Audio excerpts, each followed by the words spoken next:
সম্প্রতি মুক্তি পাওয়া খুব জনপ্রিয় এক ড্রামা নিয়ে আজ হাজির হয়ে গেলাম।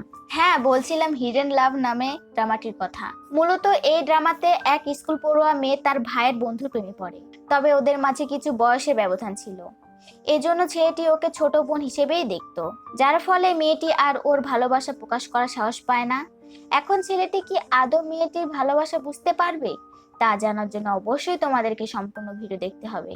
তাই আর কথা না বাড়িয়ে শুরু করছি আমাদের আজকের এক্সপ্লেনেশন।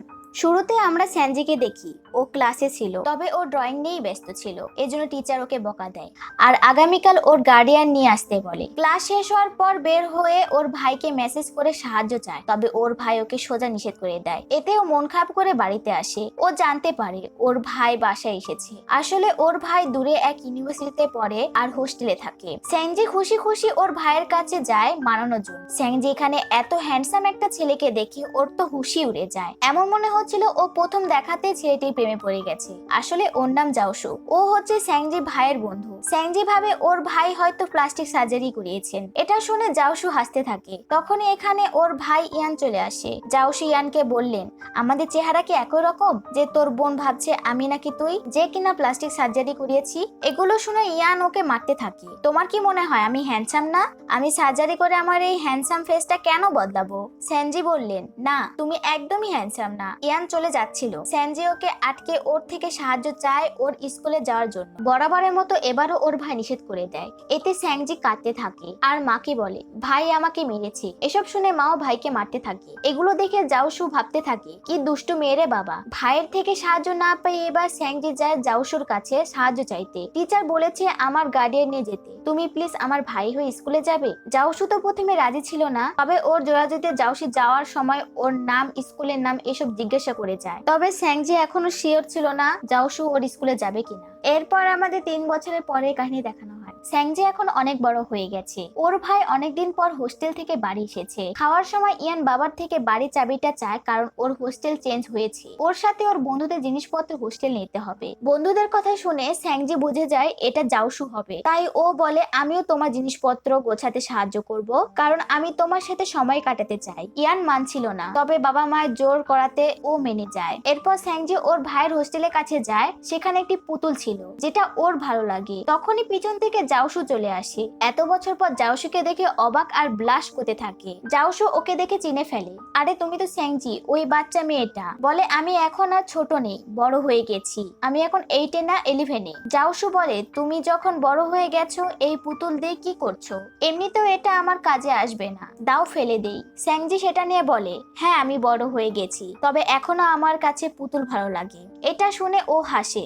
এরপর ওরা দুজন জিনিসপত্র নিয়ে হোস্টেলের ভেতরে যায়। ওর ভাইয়ের বন্ধুরা ওর সাথে পরিচয় হয়। জাওশু পারিবারিক কিছু সমস্যা আছে, যার ফলে অনেকগুলো পার্ট টাইম জব করে, তাই ও নিজের জবে চলে যায়। এরপর স্যাংজি সেখান থেকে চলে যায়, তবে ভুলবশত ওর নোটবুকটা এখানে ফেলে চলে গেছে। রাতে ও পড়ছিল, এখন বুঝতে পারে ভুল করে ওর নোটবুকটা ফেলে এসেছে। ওর ভাইয়ের কাছে কল করে, তবে জাওশু ফোনটা ক্লিক করে। স্যাংজি নোটের কথা বলে। জাওশু বলে, ঠিক আছে, আগামীকাল ঠিক 6টায় তুমি বাস স্টপে আমার জন্য অপেক্ষা করো, আমি তোমার নোটবুকটা নিয়ে আসবো। এতে স্যাংজি অনেক খুশি হয়ে যায় আর অনেকগুলো অ্যালার্ম লাগিয়ে রাখে যেন সকালবেলা ও জলদি উঠতে পারে। পরের দিন ও জলদি জলদি বাস স্টপে গিয়ে দাঁড়িয়ে থাকে, তবে জাওশু এখনো আসে না। ওর তখন ওই দিনের কথা মনে পড়ে যেদিন ও জাওশুকে টিচারের সাথে দেখা করতে বলছিল। ক্লাস শেষ হয়ে গেছে, তবে এরপরেও জাওশু আসেনি। এতে ও মন খারাপ করে ক্লাস থেকে বের হয় আর পড়ে যায়। তখনই ওর সামনে জাওশুকে দেখতে পায়। জাওশু স্যাংজিকে সরি বলে দেরি করে আসার জন্য। এরপর স্যাংজি ওকে টিচারের কাছে নিয়ে যায়। জাওশু বলে, আমি স্যাংজির ভাই। টিচার তো স্যাংজির নামে অনেক কমপ্লেন করে। এমনিতেই স্যাংজি ভালো ছাত্রী, কিন্তু ক্লাস টাইমে পড়াশোনা একদমই মনোযোগ দেয় না। জাওশু টিচারের সামনে ওকে একটু বকা লাগায়, তুমি ক্লাসে এরকম কেন করো? বাসায় তো টিচারের খুবই প্রশংসা করো। এটা শুনে টিচার খুশি হয়ে যায় আর এবারের মতো স্যাংজিকে মাফ করে দেয়। সিন আবারও বর্তমানে আসে। ও জাওশুর জন্য অপেক্ষা করছিল, তখনই জাওশু ওর জন্য মিল্ক নিয়ে আসে। স্যাংজি অনেক খুশি হয়ে যায়। এরপর জাওশু ওকে এসে লিখতে সাহায্য করছিল। স্যাংজি ওকে দেখছিল।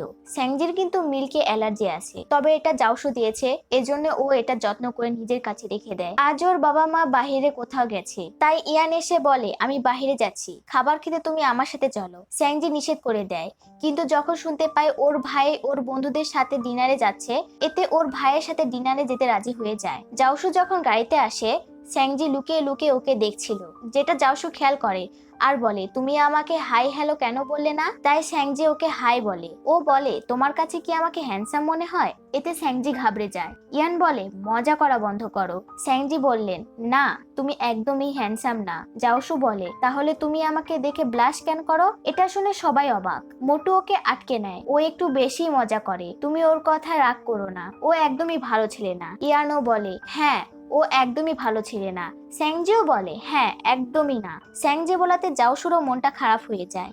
এর মাঝে ওরা রেস্টুরেন্টের কাছে চলে আসে। স্যাংজির শরীরটা একটু খারাপ লাগছিল, তাই ও ওয়াশরুমে যাচ্ছিল। পেছন থেকে জাওশু দেখে ফেলে ওর স্কার্ট খারাপ হয়ে গেছে, তাই জ্যাংচিকে কভার করে হাঁটতে থাকে। তো আজকে এ পর্যন্তই। পরবর্তী এপিসোড নিয়ে খুব শীঘ্রই হাজির হচ্ছি ইনশাআল্লাহ। আল্লাহ হাফেজ।